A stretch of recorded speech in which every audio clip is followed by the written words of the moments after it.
Hey Void, how are you? So, Shutter again, and well, I guess it's keeping me with South American, Central American movies. Says this one takes us all the way down to Brazil. I've never seen a Brazilian movie before, to my recollection, or one in Portuguese for any fashion, so it was an interesting experience. Now, this one I believe was a Shutter original, if memory serves, and was called The Nightshifter, because the main character works night shifts. But the original title was, and I don't speak Portuguese, so I'm going to butcher this, Morto não Fala, which translates pretty literally to Dead Don't Speak, which is a more accurate title, because him having a night shift is there, but isn't the most important facets. Now, this movie is interesting, but it's a little too long. That's the only real issue I had with this one. Now, the acting was good, and it did a few things that were very interesting with the premise, so I'll get into that in a minute. So, this one's about I guess he's not really, mortician might not be the right word, he works at a police morgue.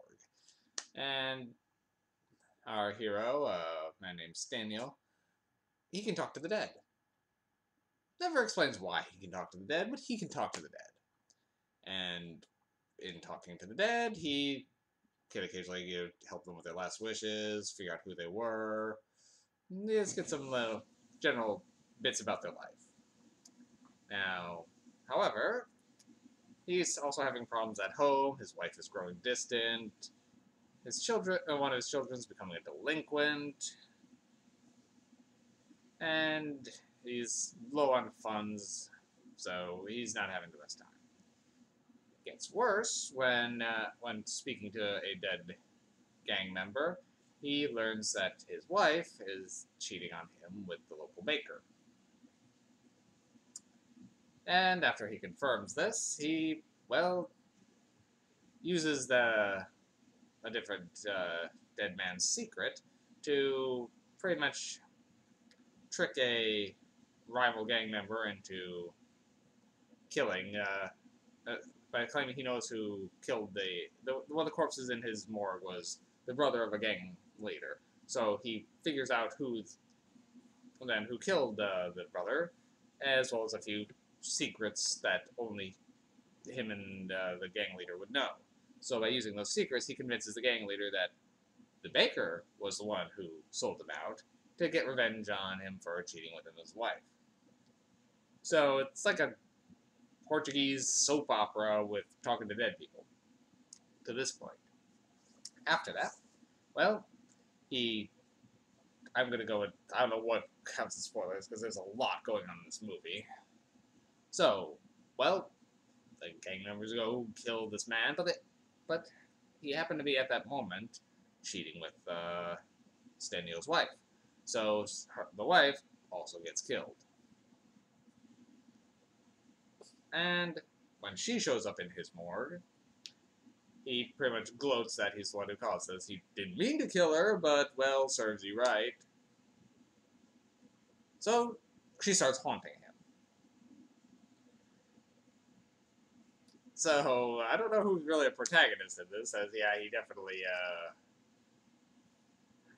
got innocent people killed, but they were... It's kind of a complicated mess emotionally, but it was interesting to watch. Now, the haunting at first starts subtle, and the children are afraid to stay at home. So the daughter of the baker, who is now up to her eyeballs in debt, is pretty much working at his place, helping as kind of a caretaker. So that's a little bit awkward too, especially since there seems to be some sort of chemistry between the daughter of the baker and Senio. But as things keep getting worse and worse, more horrible things are happening towards the kids, and the kids seem to be in active danger, as well as Stenio himself. When asking the ghost what she wants, she issues an ultimatum: kill the girl that's moved in to help with the kids, in, so the children know he's a murderer. Otherwise, she's going to take the kids to the afterlife. So it puts him in an interesting predicament if he goes wanting him to commit an atrocity on an innocent person, but at the cost to the kids. So it's an interesting film. I definitely had be interested, but it is slow moving, and there's a lot of extra scenes. So the movie clocked in at nearly 2 hours, and really this premise only needed about an hour and a half. That and the effects are dodgy as hell. Now, at first, when it was just the dead people talking, because for some reason they chose to, instead of having people lie there, they just CG over the face and have the face weirdly distorted talking. That was kind of an interesting choice, because it made it look unnatural, but I think it was supposed to. But then some of the ghostly haunting things, the CG there is not good. So the blood effects are fine. But the CG itself is often unnecessary. So the effects aren't so good. And some of the characters you just want to shake. So the Nightshifter isn't a perfect film by any means. It's got a lot of things working against it, but is an interesting one. I haven't seen many films paced like this, or with this exact flair. So at first, I wasn't sure where I was going to put this. I'm still giving it in the 3 category. It doesn't come quite up to 4, but it was coming close. So I'm going to give this one a very high 3. So Nightshifter, it was worth seeing. I overall enjoyed it. It's definitely, if you're in the mood for something different. I don't know how many Brazilian horror films are, but this one at least caught my attention. So hey, maybe there's an untapped market down there.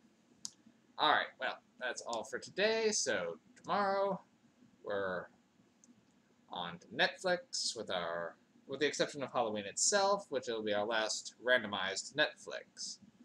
I'm figuring I'm just going to do one random one of each one's leading up to the day, keeping on pace as been, but on Halloween that leaves me with, well, having gone through everything equally, so I'm going to try to get 3 movies in on Halloween, 1 from each streaming service, but that one I might actually pick and choose a little bit, just to give myself a little bit of a reward for getting this far. And fuck it, it's Halloween. Well, we'll get to that later. See you guys next time. Have a good night.